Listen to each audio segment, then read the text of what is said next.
it's kind of a team of 5 or 6 people that we usually use for these performances. Uh-huh. But we've in terms of connecting up with high quality audio and so on, we're quite used to that. We actually just did something with Calgary last Friday, which had 10 sites participating from different parts of the world, and then I was mixing things here in Belfast and then broadcasting it to Calgary using spatial audio techniques. Okay. Well, I have these two. I've never used Jack Trip, as you suggest, but I assume it's not that difficult to set up. It can be, yes. I mean, if you have the network and the ports open, we can do all that remotely almost. Oh, really? Yeah, it's easy enough. Yeah. I see. Because I had the 2 audio students look into it, and they kind of weren't able to figure it out, but I'm sure they will. They're not. They're actually, one of them is more in the analog theater world at this point, so it's taking them a while to get. It will take them a while to get. The terminology is all a bit idiosyncratic, but because we've been using it for some time, it should be fine. Okay. You'll be doing this from the university. Yeah. And we have, here at the university, like right now I'm in this sort of, I forget what they call it, but it's a lab, experimental performance lab, which is just getting started. And I'll give you a little tour of it. I'll show you around here. It's got this beautiful 270, I don't know how many degrees screen. Am I pointing this at the screen? Are we able to see this thing?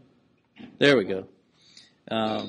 It's kind of a cool thing, and it would be nice to use that somehow. Sure. And then we have this kind of carpeted performance area, which, it's not great for dancers, but we can manage. And then I also have a very large, beautiful dance studio that also has got lots of bandwidth in and out. So could do either one or both. It'd be interesting to. One thing we're developing is visualization for network performance. So looking at ways other than video to have kind of visual data from one side to another. Partly to do with video always looking a bit dodgy. Once you transmit it, the quality is never kind of as high as the audio, and there's latency issues. So we're looking at ways in which to communicate in fairly abstract ways, gesture at a very quick pace. One thing that we developed for this Trisha Brown dance that we could definitely use and we would love to use is a gesture recognition system. Okay. So we have. I don't have the sensors with me. I could send you a picture of the sensor system, but basically, as a result of this dance and what we're using in the dance, I have 9 complete sets of sensors that go on the wrist and on the chest, and a software set that has kind of been developed in conjunction with this to train gestures.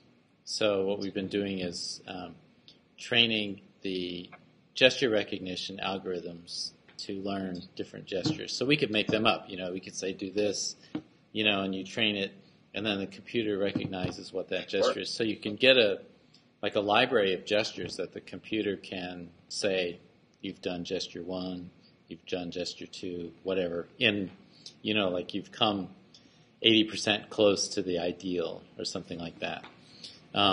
So I've got these sensor sets, and I have the leotards that they fit in. Using this XP? What is it called? XP? Yeah, XP is the wireless protocol. That's the protocol. Right? Yeah. And it's an object too. It's the thing.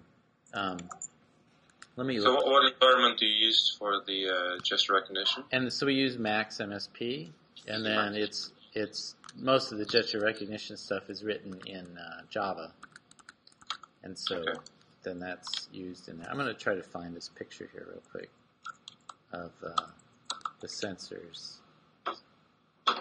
So that would be ideal because we can. I mean, one thing we've been doing for some time is to send all kinds of data. For example, gesture data as open sound control over the network. So it's and that's what we're using is open sound. Just up to numbers, and you use that. Yeah. So we could we can use the patches that we already have. We don't have to build basically, anything and special. just send us the data. And send you the data, and then you could send back video processed with the data, or music and video processed with the data. Or so are you doing for the Trisha Brown thing? Are you doing any that's the expression is mostly for manipulating audio, or are you doing visualization as well? We're doing a little bit of visualization, but mainly audio, and it's also controlling the lights. So I have a whole light control system that's wireless as well. Oh, okay. Here we go. Let's see what this looks like. Oh yeah, I can send you this. Now let's see. How do I send a file in Skype? I'm sure I can. I'm sure I can. I think through under contacts, there's a send file option. Send file, there we go. Or just by okay. Can I just drop it in there? Yes, indeed. Okay, so I'm sending you a picture of the sensors as they're currently configured. Did you get that yet? It's coming. It's coming. Okay.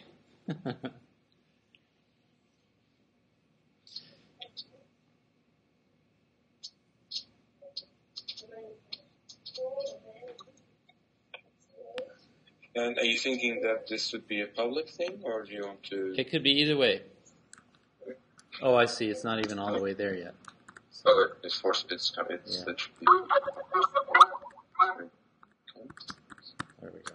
I don't know whose network is going slower here, mine or yours, but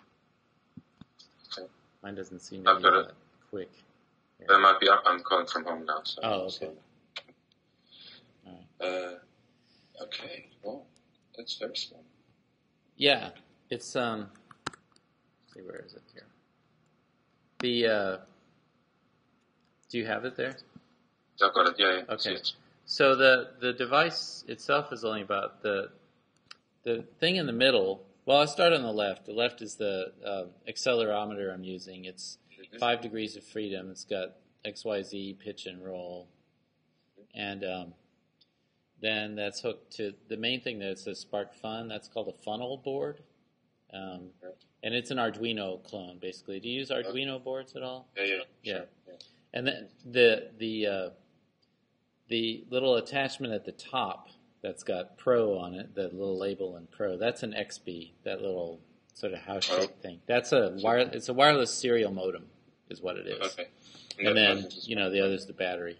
And so the Arduino board basically takes the sensor data in, and then we have the Arduino program on there that just takes the data and puts it in a form that is very efficient to transmit over the wireless XB network. Mm-hmm.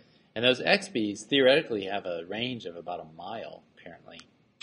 They're really robust. I've never experienced any dropouts, no problems. And you can have theoretically up to 300 of them on the same network or something crazy like that. So I have 18 of these running simultaneously, and I have no problems. The data just comes in at... I think we're doing 10 milliseconds sending or reading every 10 milliseconds. So it's pretty amazing how much data I'm able to just send. And so it's a great little system. And as I say, the thing's this big, but I think it's 3 1/4 inches maybe. So it all fits quite nicely and compactly, and it's great. Yeah. So we could send you that kind of data. Analyzed in terms of gesture, and then you could take it and manipulate audio, video, send it back. We could respond to